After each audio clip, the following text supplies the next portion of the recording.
Well, hey guys, how's everybody? Hope you're well. Farmertec unboxing.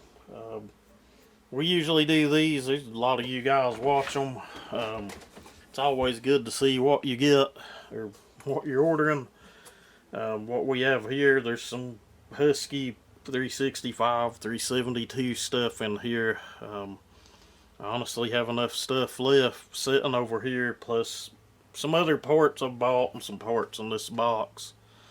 I like build another really nice kind of version of the crusty saw we done, but make it really nice. Paint the saw, dye the plastic and everything.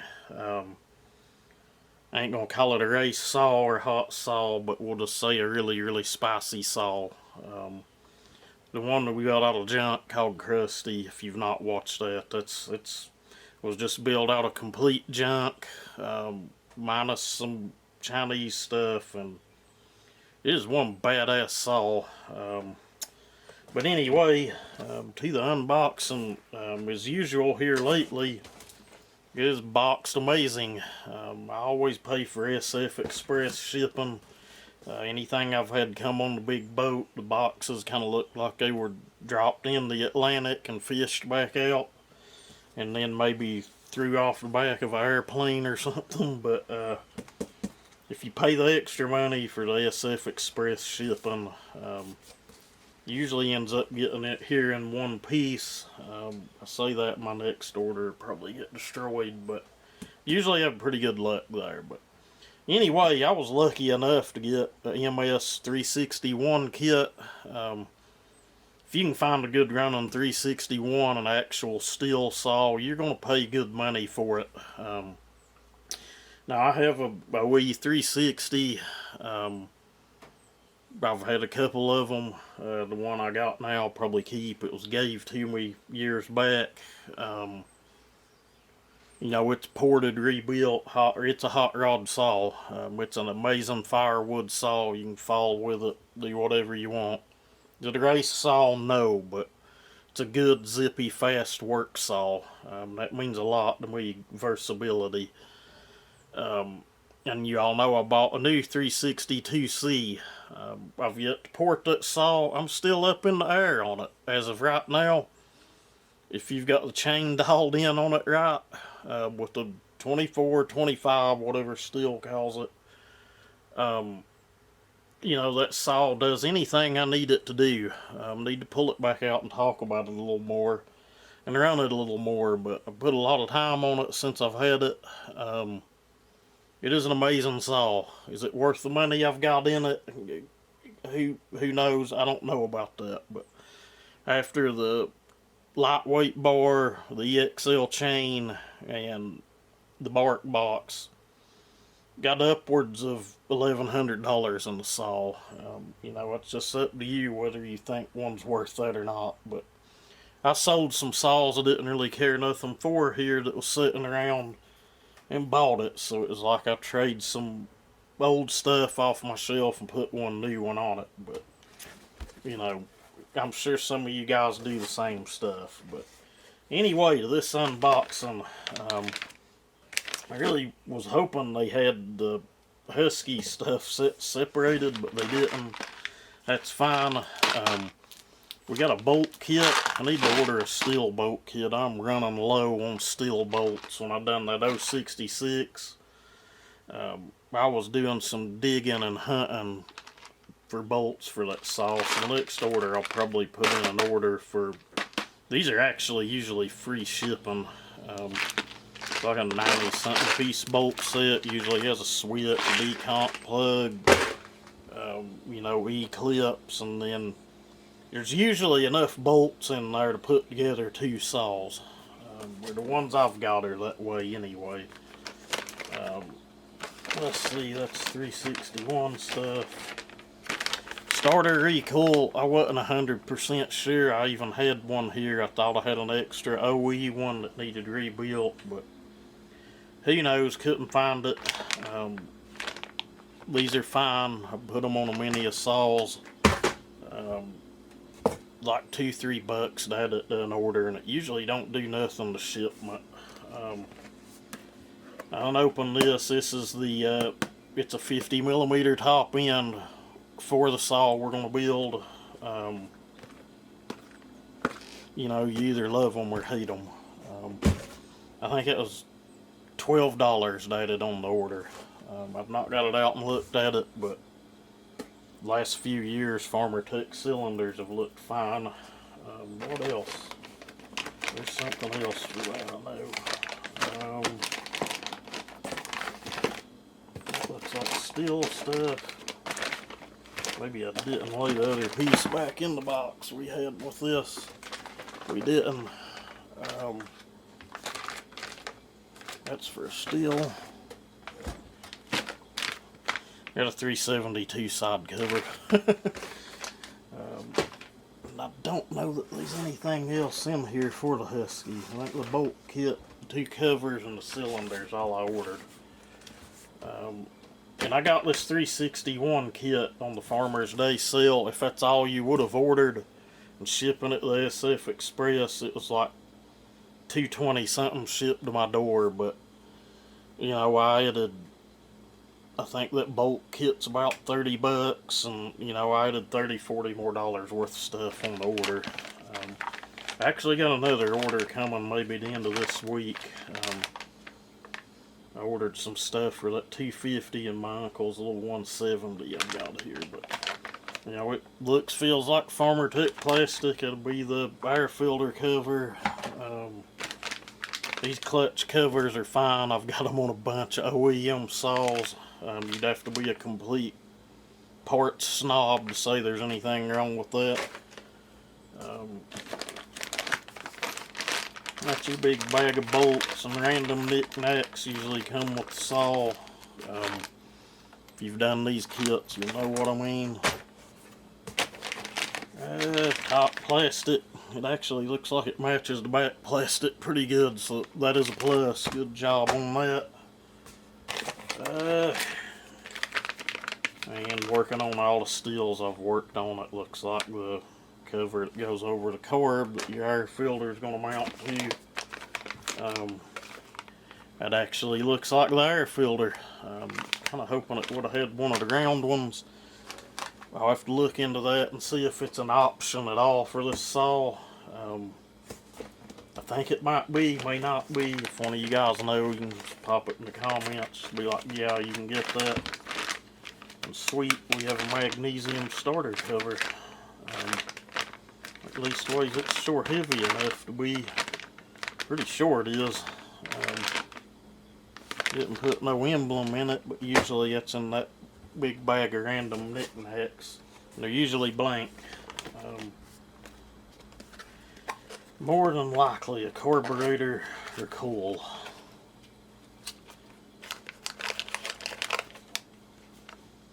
I know exactly what that is. There was one more item I ordered, and you know, why is it in a Farmertec box?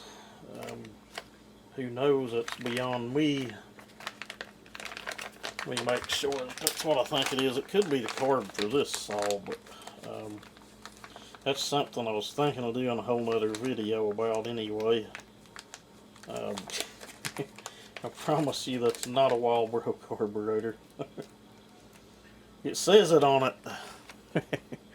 That's what they were advertising as Walbro carburetor for 372 XP. Now, have you, it looks good. And it does say Walbro on it, but it's in a Farmertec box. I bought a Walbro carb a week ago. It came in a sealed Walbro bag in a Walbro box. So you guys take that for what it's worth. But I'm going to set this back here to the side out of the way so I know what it is. I probably just overpaid for a Farmertec carb when I could have bought 2 of their carbs for the price of that one. It is what it is.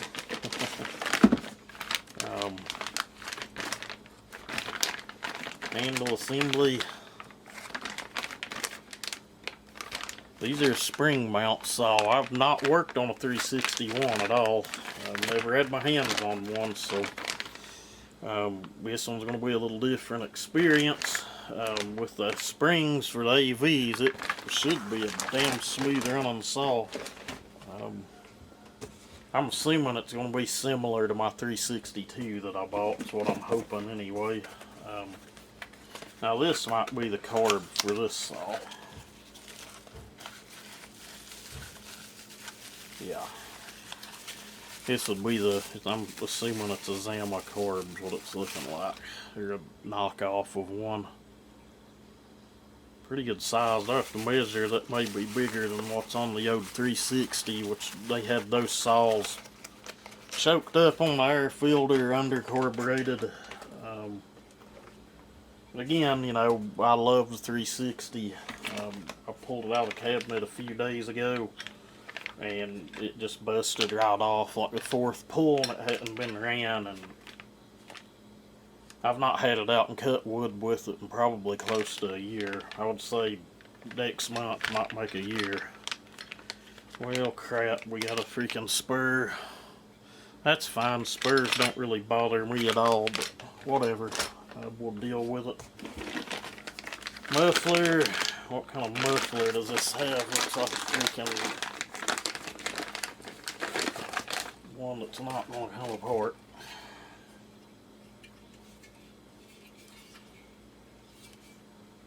Is it straight through? Well, we have shit for a muffler.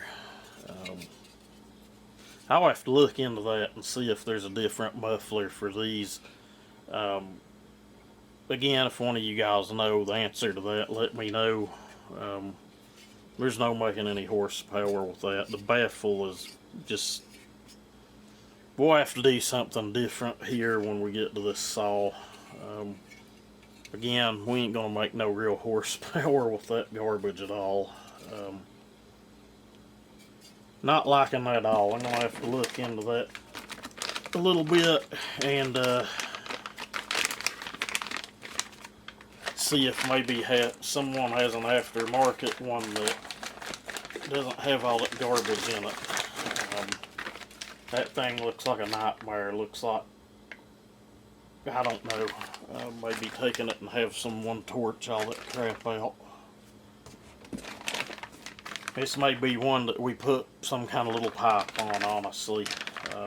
Flywheel, I'll probably just start setting stuff back in the box as we pull it out now. Cylinder. And I understand these things are drawn out long, kind of boring.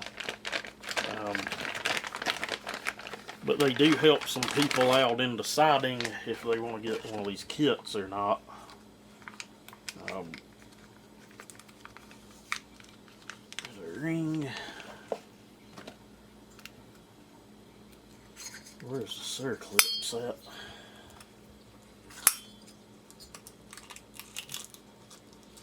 Circlips. Wrist pin bearing. This is not one of their typical cylinders. It's one of the ones that got the lighter coating and the different type. It looks almost like chrome plate, and the inside looks like the same manufacturer made the cylinder that came with my 460 kit. I had to take 60 thousandths off the base of my 460. By now you've probably seen a little video where I put a clutch bearing on it. Made some test cuts. Wow, there's one funky looking combustion chamber. It has a heck of a taper on it, but it is small. Hopefully it's got some real good timing numbers and we don't have to do a ton of machine work on this. It is a true quad port design.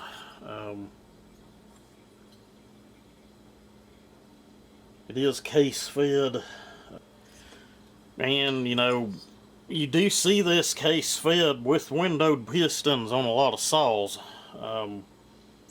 You know, there's some saws, if transfers look good and they come from the factory piston ported, I leave them alone. There's others that, depending on what I'm going to do with the saw, I will cut things out and case feed them. But will say you'll rarely ever see me hog anything out, but again, that's a window piston. It's a nice piston, and we've got case-fed transfers. Your little 200Ts from the factory are the same way.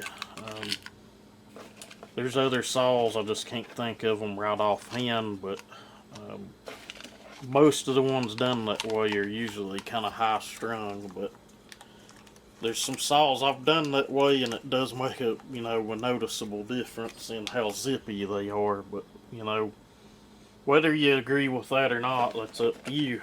I'm not here to judge anyone on how they build anything. I will say the more you go to doing stuff like that, the more that it does kind of take away from that instant umph.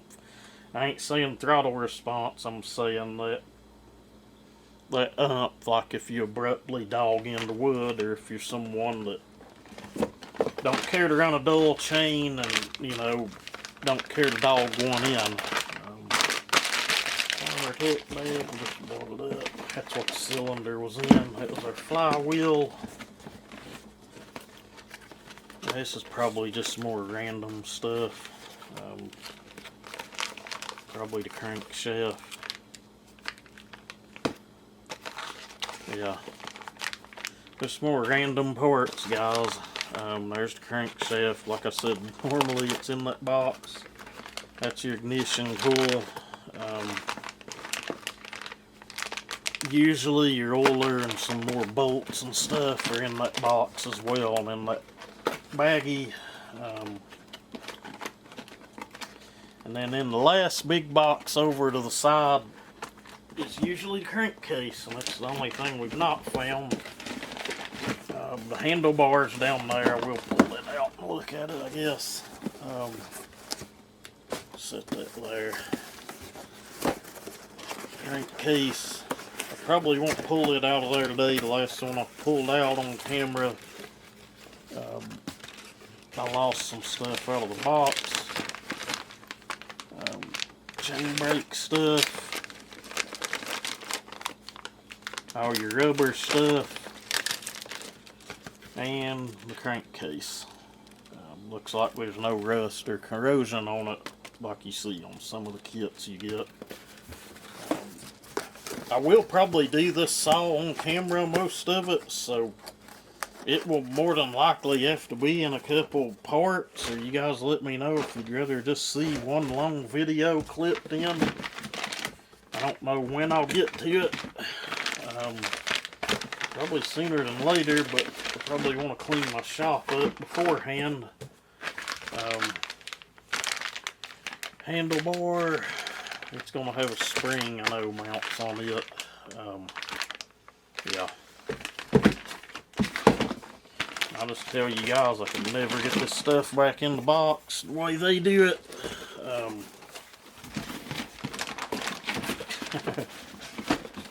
Yeah, they are really good at boxing and packaging stuff, but that's where we're at.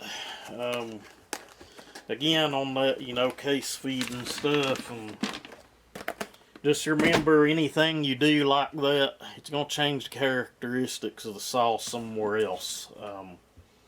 This is, I can just tell by looking at it, going to be a high-strung saw, regardless of how much compression or where the port timing's at on it. It's just the transfer port layout and, the design of it all. But anyway, just a little boring as hell unboxing video. I think the next thing I'm going to do is maybe my little 170, the little Craftsman that turned out amazing. Just kind of blew my mind, and you gotta think, I did not do a time in advance, and I've still got the saw tuned rich. If I would have advanced the timing, leaned it out a little bit, we probably would have picked up even more. And also, that was in rock hard hickory. It ain't poplar, it ain't maple, it ain't red oak. Unless you're cutting black locust. This stuff is some hard ass shit, and anyone can see it in any video I've shown cutting it. And I know I show a lot of cutting hickory. Well, I like to burn hickory. Hickory's pretty abundant here, but anyway, you guys have a good one.